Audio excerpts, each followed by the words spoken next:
শ্রাবণ মাসের চতুর্থ সোমবার দিন গিয়েছিলাম শিবনিবাসে বাবার মন্দিরে পুজো দিতে সকলে মিলে। আমার একটি নতুন ভিডিওতে তোমাদের সবাইকে আবারও ওয়েলকাম। সোমবার দিন সকালবেলা ঘরের পুজো সেরে দেখো রেডি হয়ে নিয়েছি শিবনিবাসে পুজো দিতে যাওয়ার জন্য। আমরা যে কজনে মিলে যাব তারা সবাই রেডি হয়ে গিয়েছি।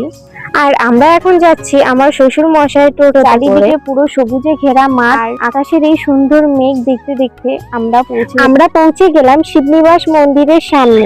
আমরা যেহেতু ব্যাক সাইড দিয়ে ঢুকেছি তাই আমাদের মনে হচ্ছিল সেরকম ভিড়ই নেই, রাস্তা পুরো। আর মন্দিরের সামনে পৌঁছানো মাত্র দেখলাম লোকের প্রচন্ড লাইন পড়েছে। এই লাইনের শেষটা যে কোথায় সেটাই আমরা খুঁজে বেড়াচ্ছি, সেটাই খুঁজে পাওয়া যাচ্ছিল না যে লাইনের শেষটা কোথায়। ফাইনালি আমরা সবার লাস্টে এসে লাইনটা দিয়েছি। আমরা যখন লাইনে দাঁড়াই আমাদের পেছনে কেউ ছিল না, আর এখন দেখো আমাদের পেছনে কত বড় লাইন হয়ে গেছে। আর আরেকটি মজার বিষয় কি জানো তো, শম্পা বাড়ি থেকে হাত পাখা নিয়ে এসছে আর সেটা দিয়ে আমরা এখন হাওয়া খাচ্ছিলাম।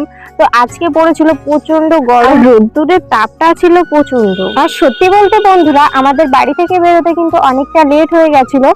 আমরা বাড়ি থেকে বেরিয়েছিলাম প্রায় 11:30 নাগাদ। লাইনটা এত তাড়াতাড়ি টেনেছে যে আমরা অনেকটা তাড়াতাড়ি বাবার মাথায় জল ঢালতে পেরেছি। আর এই শিবনিবাস মন্দিরে নবদ্বীপ থেকে জল নিয়ে কিন্তু অনেকেই শিবনিবাস মন্দিরে জল ঢালতে আসে। ফাইনালি অনেকটা টাইম পার করার পর বাবার মাথায় জল ঢালতে পেরেছি। ক্যামেরা সেইভাবে এলাও। এখন তো পুজো করে মন্দিরের বাইরের দিকটাতে চলে এসেছি, আর বাইরের দিকটাতেও এখনো অনেকটাই ভিড় রয়েছে। এখানে কিন্তু বন্ধুরা দুটি শিব মন্দির রয়েছে আর পাশে রাম সীতা রয়েছে, চাইলে তোমরা এসে দর্শন করে নিতে পারো। আর বাইরের সাইডটাতে চারপাশ দিয়ে মেলাও বসেছে। এখন আমরা চলে যাব বাড়িতে। তো সবাইকে টাটা, সবাই ভালো থেকো।